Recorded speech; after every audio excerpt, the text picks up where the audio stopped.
Welcome back to Studio Chatter. Where were we? We had dove into the Joseph Smith papers, Right. all of that. Okay, so you work at BYU, you do all that, and now you've started a podcast as well? Yeah, podcasting obviously has really taken off. And I had a really good friend when I lived in Layton who's tried to get me to do a podcast years ago. Actually, when they first started coming out, I was like, you need to do a history podcast. And I'm like, yeah, I don't think so. I mean, first of all, I thought, well, no one wants to listen to me. I mean, this is kind of weird, just put it out there like, hey, just so everyone knows, here's what I think about this. I mean, it's in some ways, it kind of requires you to like think pretty highly of yourself.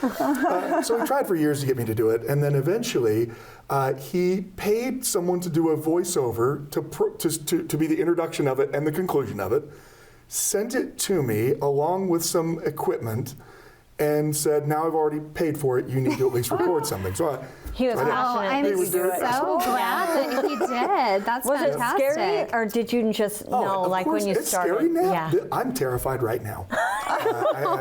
You never know it. You're a great storyteller. So much knowledge, and I love Yes. that. Like history Yes. is like stories, but it's like truths, right? Yeah. But different people's and truths. I bet your students love you. Well, I mean, I'm sure the ones who get good grades, but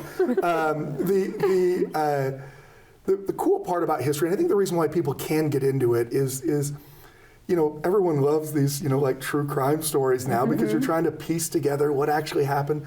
And a lot of times that's how it is in history. And sometimes documents will come to light that will completely change the way we thought about things. We'll say, oh yes, this is the reason why George Washington did this. And then eventually someone will find a letter from George Washington and be like, oh, that's not why he did that at all, actually. He did it because of this. Oh, that's so crazy. Absolutely. And so history is always a little bit of an open book still. Yes.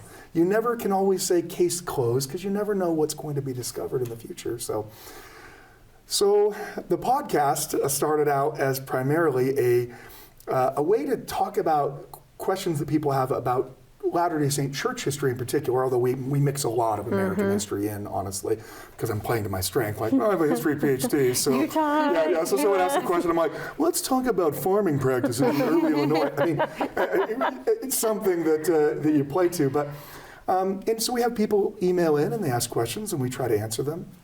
And then we created a few spin-off podcasts that, one that, so if you're not interested at all in Latter-day Saint history, we have one that's called Condemned to Repeat It, which is, it's a purely American history podcast. And we talk about, it's really world history, we talk about various aspects of history. And we've been, kind of progressing through the colonial period. We're just about to talk about the American Revolution and the events that led to that. And so, my husband would love that. Well, if you like history, I mean, it's a nice, fun way to digest it. It's a little lighthearted because I do it with my best friend, Richard LeDuc, and we've been friends literally ever since my wife and I got married. We've been married for 22 years, and we met them right after we got married. And so we joke around a lot. So, if you wanted a little more lighthearted history, then that's kind of. Tell us the names of the podcast again, just so people can follow. So the primary one's called Standard of Truth. Okay, and that's the LDS Yeah, ministry. it's Standard of Truth podcast, and we have a website, standardoftruth.com, and there you can get to all of them.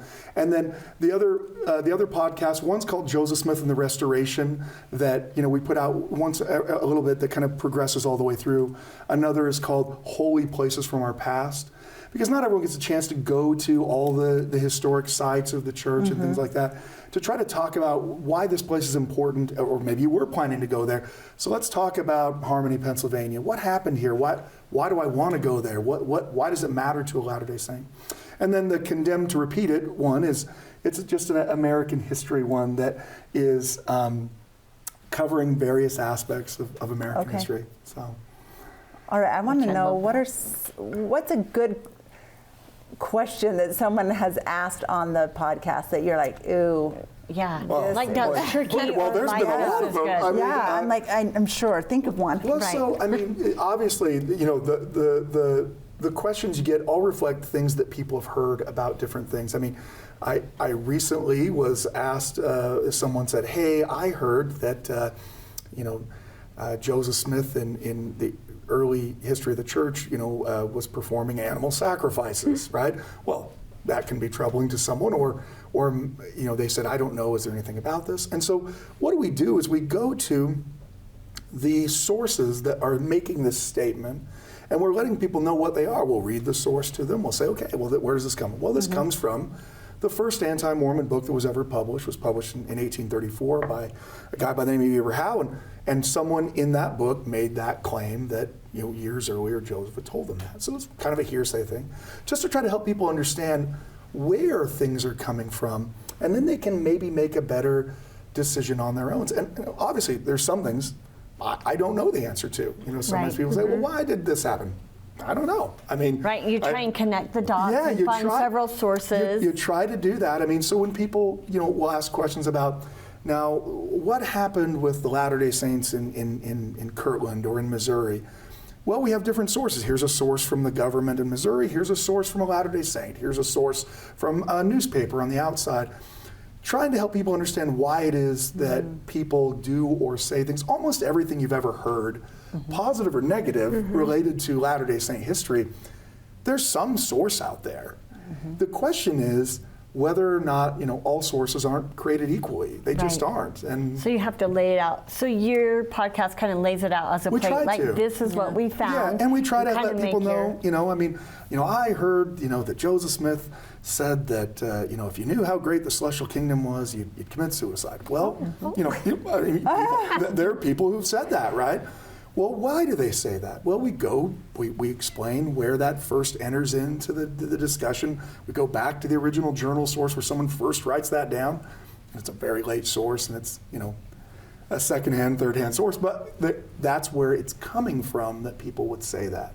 So we try to. So cool. And now with our technologies, we just have more and more information out there. More journals are found and being able to be posted. So, and that's, it's a blessing and a curse, because we have so much greater access to information, and yet we sometimes have this kind of information overload. I mean, anyone can start a podcast and just say whatever they want. Right. And so in some ways it requires people who want to learn to be a little bit more judicious about, taking what they hear as absolute fact the second they hear it.